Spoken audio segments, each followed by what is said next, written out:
So hello guys, my name is Sriram Shankar. Today we'll be talking about flooding, some basic aspects of flooding and some measures of mitigation. What is a flood? A flood is a body of water overflowing river channels. Floods are defined as relatively high flows which overtake the natural channels provided for the runoff. Floods are associated with some extreme natural events that happen over a drainage basin. The drainage basin may comprise rural or urban populations. Flooding in rural sectors is mainly due to rivers. Floods in urban lands may be due to stormwater drainage. Runoff is the portion of precipitation that reaches the stream. There are two types of flooding. One is on the basis of time, which is slow onset flooding, rapid onset flooding, and flash flooding. On the basis of location, we have storm surge, mud flooding, river flooding, urban flooding, and coastal flooding. Causes of flood. I'll be talking about man-made or human-caused floods. That is due to uncontrolled and unplanned urbanization, deforestation and population pressure, lack of control measures, slope failures, type of river and soil, form, intensity and duration of precipitation, direction of storm movement, obstructions in river flow, seismic effects are all natural causes. Natural and artificial drainage, land use and land cover. This is also a man-made cause. Flood damage analysis. Let's talk about the damages that can happen due to floods. One is intangible damages, where loss of life, social distress, hindrance in development, non-monetary losses can be put into this.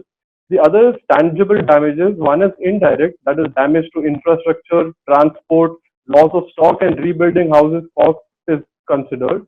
And in indirect, we have cleanup costs, cost of reinstatement of infrastructure and roadways, public and emergency services disruption, and economic impact on health. How to alleviate these floods? We have two methods to do that. One is structural. This can be done by civil engineering practices. The structural methods include floodgates, levees, afforestation, flood walls, floodways, etc. And non-structural methods include flood forecast, floodplain zoning, flood-proofing infrastructure, mathematical modeling, response planning for flood-prone areas, and moderating loss of burden, that's flood insurances and public relief. So here we are going to be talking about hydrodynamic floodgates, which operate due to the force of water. The water flows in and the gates get opened, preventing the floods to reach to the housing. And in the second one, levees are there, which is nothing but barriers that are built to prevent floods. And flood walls are basically when levees can't be utilized and there is a problem for space. So you can use flood walls there. And all of these come under structural flood elevation method. Coming to the non-structural flood elevation method, we have on cities, that is a new concept where you build different structures like green roof, rain garden, retention tanks, porous pavement, water harvesting, eco river channels to prevent floods. We have permeable pavements where water percolates into the land and prevents the accumulation of water. We have floodplain zoning, which is basically zoning the land according to the use of according to human activity usage, where housing is placed on the high grounds, whereas pasture for grazing, playing fields, car parks, and roads are all on the lower side. And there is a new AI technology released by Google, which is called as flood forecasting, and which is given in the description. Kerala floods happened on 8th August 2018. Kerala received heavy monsoon on the mid-evening of 8th August, resulting in dams filling to capacity in the first 24 hours of rainfall. The state received around 310 millimeters of rain. Almost all dams have been opened since the water level has risen close to overflow level due to heavy rainfall flooding local low-lying areas. For the first time in state's history, 35 of its 42 dams have been opened.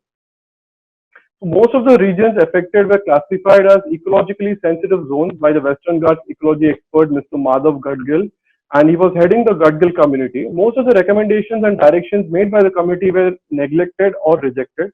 He called it as a man-made calamity. A state official told that 370 people have died, while the Economic Times in India had reported that 33,000 people have been rescued. The Kerala State Disaster Management Authority has placed the state in red alert as a result of the intense flooding. A number of water treatment plants were forced to cease pumping, resulting in poor access to clean water, especially in northern districts of the region.